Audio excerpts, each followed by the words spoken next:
भगवान कहते हैं जब तक तुम यहां रहोगे तब तक तो आपको यहाँ का सुख देगा मालिक। देखना कैसे राहत देगा, कैसे रक्षा करेगा आपकी पल पल में। आप सोच भी नहीं सकते ये काम भगवान, आप सोच नहीं सकते कि कोई आपत्ति आप पर आई ये ऐसे टलेगी जैसे परमात्मा टाल के दिखाओगे आपको।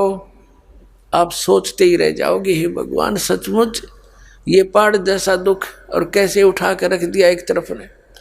इसलिए परमात्मा की खोज में लगे हुए थे हम, और हमें वो मिला नहीं। मिले थे नकली संत मिले जो उनसे परिचित नहीं थे, साधनाएं भी हम करते थे फिर भी दुख नो के नो। और अंत में इन नकलियों ने विधान बना दिया कि जो कर्म किया वो तो भोगना ही पड़ेगा, प्रारब्ध का भोग तो भोगना ही पड़ेगा। पहले सारी क्रियाएं बताते हैं, ऐसा कर लो ऐसा कर लो, जंतर मंतर कर लो। जब कोई राहत नहीं होती तो फिर लास्ट में ये बता देते हैं तेरे प्रारब्ध में लिखा है भोगना ही पड़ेगा। अरे भले आदमियों, जब आदमी दुखी होता है भगवान को खोजता है, किस लिए खोजता है कि एक पावर है, एक शक्ति है जो हमारे भाग्य में पाप कर्मों से दुख हो तो उसको नाश कर सके, इसलिए उसकी खोज कर रहे हैं। और यही बात इतनी फाइनल है, फिर क्या जरूरत है भक्ति की, क्या जरूरत है धक्के खाने की। भक्ति भी उसी से बनेगी जब जिसके ये कष्ट कम हो जाएंगे। जैसे किसी के पैर में कांटा लगा हो,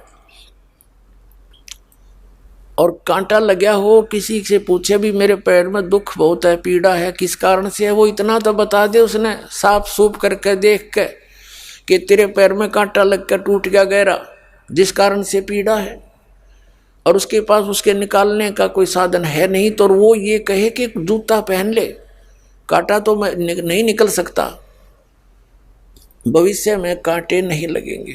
तो कांटा लगे पैर में जूता पहना नहीं जा सकता, कांटा निकले और फिर उसको सलाह दे भाई फिर जूते मत निकालना, इस सफर में कांटे बहुत है।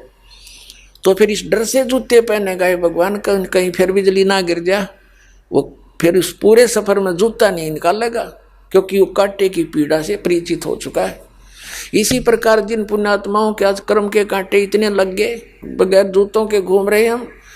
बगैर जूतों का मतलब है सत साधना ना मिली, और सत साधना ना मिले तो राम नाम का जूता नहीं मिला, कोई प्रोटेक्शन करनिया नहीं पाया मिला हमें। इतने कांटे लग गए पैरों में गिनती नहीं। अब उनको निकाला जाएगा, धीरे धीरे निकलेंगे, और फिर कहा जाएगा कि नियम भंग मत करना, भगवान की भक्ति मत छोड़ना। फिर देखना आजीवन भक्ति करेगा और डर के करेगा ही भगवान कहीं फिर से बिजली ना गिर जाए, तो फिर वो राम नाम का जूता पहन सकता है। ना तो टेंशन हो रही है, 100 प्रकार की समस्याएं ऊपर कैर टूटा पड़ा है, फिर उनका भक्ति कर लेंगे तो भोगने पड़ेंगे। ओली भक्ति फिर तय